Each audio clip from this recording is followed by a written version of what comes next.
Most of the herbs sold in the marketplace as herbal teas, capsules, tablets, liquid extracts, standardized dry extracts and capsules, etc. The whole gamut of the range of different types of herbal products. Most of these herbal products are quite safe, and the evidence is very impressive. First of all, you've got the laboratory of human experience that these herbs have kind of gone through for hundreds, or in some cases thousands of years. Now, this is not conclusive proof, but it's certainly suggestive.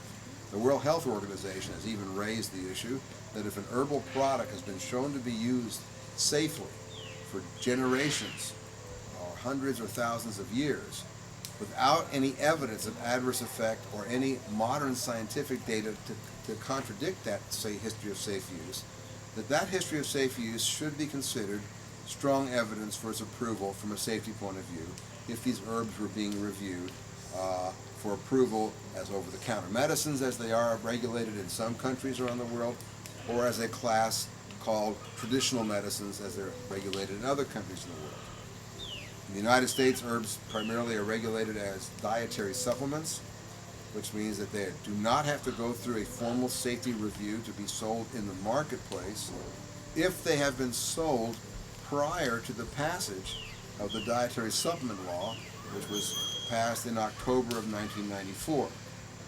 That means that if an herbal product like ginseng, ginger, ginkgo, saw palmetto, black cohosh, peppermint, anise, spearmint, etc., has been sold in the market in the United States prior to October 1994, no formal proof of safety is required. And the FDA actually has added authority since the law was passed to remove those products from the market if the FDA believes that a particular herb poses an unreasonable risk of injury or an imminent public health hazard. There's several standards there.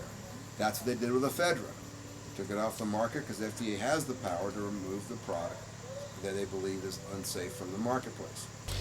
The data available to me indicates that the pharmaceuticals, when used as prescribed, are about 1,000 times more liable to cause a fatality as an herb when used as prescribed. How do I come up with such a statistic? The Journal of the American Medical Association has said 98,000 one year, and then another year they said 140,000 killed by prescription drugs taken as prescribed.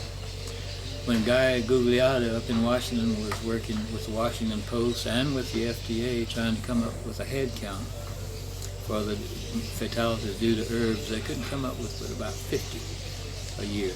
And most of those were attributed to ephedra. They said ephedra, but they really were including pharmacological ephedrine, some of which is synthetic. And so if the pharmaceuticals are killing 100,000 and the FDA and Guy Gugliotta, who are herbal, not debilitated herbs, can come up with fewer than 100, that's where I come up with that 1,000 figure, and I think it's conservative. The pharmaceuticals are much more liable to have serious side effects. They're much more expensive, and they are much heavier advertised. Like the herb is being scaremongers are trying to make you think the herbs are dangerous, and it's not the herb that's dangerous at all. There are these things you mentioned called herb-drug interactions, and the herb is either making a poisonous drug more available and hence more poisonous, or it's interacting in the opposite direction, nullifying it by excreting it through the various pathways. So it's the dangerous drug. It's the danger in herb-drug interactions, not the herb. So that's, most Americans are getting the message that the herbs are dangerous, but it's not the case. Herbal medicines, in my viewpoint, are the only sustainable, pharmacologically oriented form of medicine on the face of the earth. Everything else is destroying the earth. The drug industry is one of the greatest polluters, next to the oil industry and gas. Pharmaceutical, like number 2 or 3 greatest polluters in the world, dumping their stuff into the waters and into the ground. Herbal medicine, in contrast, if done well, i.e., if we integrate good principles of harvest, wildcrafting, where we're doing it in a sustainable manner, we're actually promoting the growth of plant populations, and we're acting as stewards, using the land and living with the land, not just raping it for what we want, or taking from it whatever we want or need. Similarly, if we move to cultivation and we're organically cultivating, then we're creating earth, we're creating land, we're bringing people closer to the way we should be living versus the technical way in which we're living today. I'm not necessarily advocating that we go back to Stone Age or anything like that, but closer to earth values, so that our living practices, especially our healing practices, our medical practices, are more holistic, are more naturally oriented, because everything else is a deviation from health. Whatever poisons the land, poisons the water, poisons the air, poisons ourselves. If we only have a system of medicine, i.e. conventional drugs, that as its side effect poisons the world, then it's not a real healthcare system. And we can talk about other aspects of how we don't really have a healthcare system, only a disease care system, but that has to be transferred also to the land and to the water and to the environment, because human beings are only an extension of the environment. Destroy the environment, we eventually destroy ourselves, and we either care about future generations or we don't. In my mind, herbal medicines is the only sustainable form of medicine, and we have to promote that. And my way is through the American Herbal Pharmacopoeia, by increasing confidence in natural medicine. In Cherokee medicine, we divide herbs into three categories as how they affect human beings. There's the foods, the medicines, and the poisons. Food herbs can be used in significant, almost food-like quantities. Now, does that mean you sit down and eat an entire bowl of garlic? Not unless you've got some type of strange neuroses. No, nobody eats a bowl of garlic, but you can eat regular, repeated amounts of garlic, or ginger, or hawthorn, or peppermint, or chamomile. But even with chamomile, there's one case of somebody dying from chamomile from an anaphylactic reaction. So as I said before, allergies can occur, but generally speaking, food herbs are quite safe. Now, can they interact with drugs? The answer is yes, some of them can. We'll get back to that in a moment. Then our medicine herbs, though, that would be things like ephedra, for instance, we talked about earlier, ma wang. Ephedra is a medicine. It is not a food herb. It is not a tonic. It's not something you should take on a daily basis because it's good for you. It has definite potential for side effects, adverse reactions, and drug interactions. So that's something in my mind that should be taken for a specific reason. We look at traditional Chinese medicine. Why do you take ephedra? To either cause you to sweat because you have a high fever when you're not sweating, or to help reduce asthma. The whole more recent uses of ephedra as a diet aid or energy product, in my mind, never made much sense. And if somebody was going to take it for those reasons, then they should be under a doctor's supervision, which of course many people were not. So I definitely have some disagreements about the way ephedra was used in the American marketplace. But if we're talking about other medicines, golden seal, black cohosh, these sorts of things, they should be used with knowledge and caution. You use them for a specific period of time, then you discontinue them. These are not tonic medicines. And then finally, the poisons simply should be left alone. Basically, people should not be self-medicating themselves with toxic herbs. And if an herbalist is going to use those, it needs to be somebody who's trained in the plant. They understand the toxicology, the risks, how to use it appropriately. So if we look at herbs on that level, the majority of herbs fall into the first two categories. And so most herbs, yes, can be used with relative safety. And again, it's relative. Are they safer than food? Well, actually, there are many more food deaths per year in the United States than there are herb deaths. Food deaths per year, about 9,000. Herb deaths, 37. So yes, they do have a risk. It's not something, Americans have these two funny ideas that I'd like to dispel. One is, herbs are natural, so therefore they're safe. Well, belladonna is natural, but it can kill you. Water hemlock is natural, but it can kill you. On the other hand, these are not herbs that you're going to buy in your health food store either. So we need to understand that there are some risks with using anything, including herbs. The other idea that I want to dispel is that a lot of Americans think that if a little bit's good, more's better. And with herbs, that idea does not generally apply. So you have an herb like, for instance, Asarum canadensis wild ginger, which the FDA said shouldn't be used at all. but people traditionally did use that plant. And a little bit would be good for gas and nausea and vomiting. If you took too much, it would cause gas, nausea, and vomiting.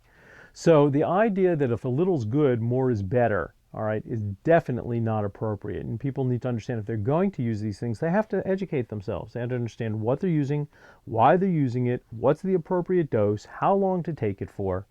It's one thing to take peppermint or chamomile tea as a beverage tea on a daily basis. It's another thing to be taking something like black cohosh, which is a fairly strong herb, every day for long, long periods of time. So those are the sort of important things that I want people to understand. And when we come to the topic of herb-drug interactions, do herb-drug interactions occur? The answer is absolutely yes, they do. In fact, I've written what I think is one of the better papers on herb-drug interactions, and I'm right now just starting to work on revising it and bringing it up to date. Much of the material published on herb-drug interactions is either absolutely out and out wrong, or it's theoretical, or it's based on single case reports. And if this was a pharmaceutical medication, that type of evidence would be not accepted at all. Because it's herbs, there is a willingness to accept data that is marginally useful. And there is a real issue around that. And so people need to be aware that while herb-drug interactions can occur, I'm much more concerned about drug-drug interactions. Very, very common. You have a patient on 6 or 7 medications, 100% chance of a drug-drug interaction. I'm also more concerned about food-drug interactions. We see a lot of potential food-drug interactions, and people consume vastly greater quantities of food than they do herbs.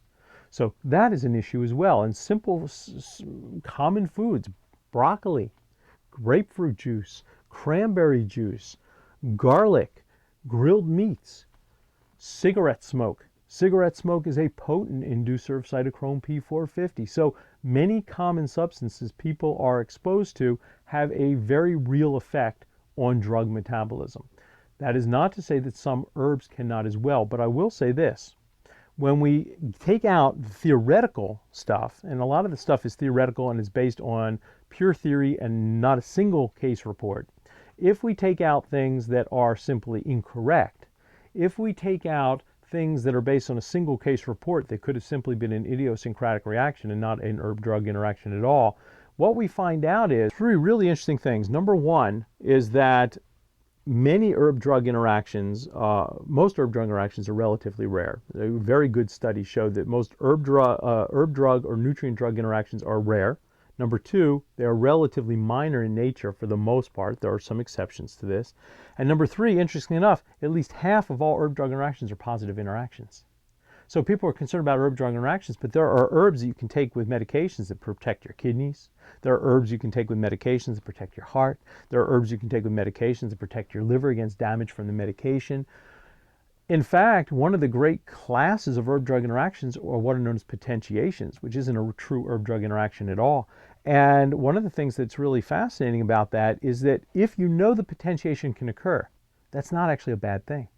Because if you can take a food or an herb that will potentiate a medication, thus you can lower the dosage of the medication, which has very real side effects, that is a very positive interaction as long as the physician is aware of this issue.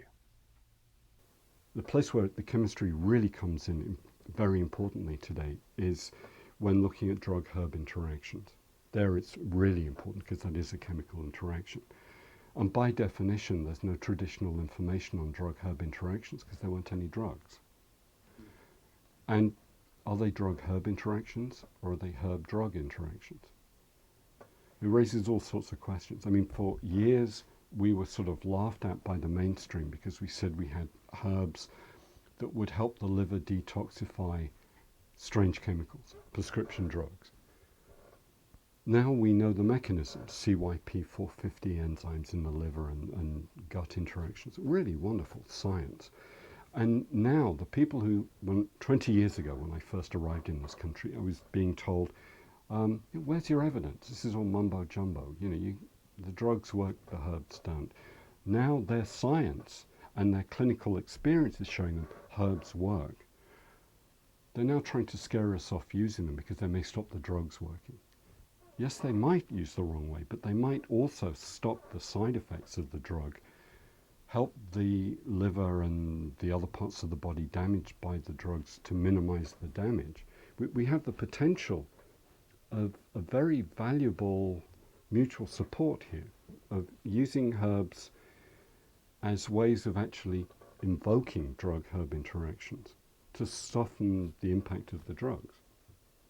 But that's not traditional herbalism. That's really sort of getting out there from the tradition. When it comes to core, basic, looking after the family, or being a naturopathic physician or a herbal physician, and treating sick people, I think our traditional systems, as long as we learn our traditional systems and understand them, provide us with almost everything we need to be good holistic practitioners. The confounding and compounding issue is that hardly anybody is only using herbs, or hardly anybody is only using drugs. So it's really worth knowing about the chemistry, because that's the place where the interface is happening between traditional approaches and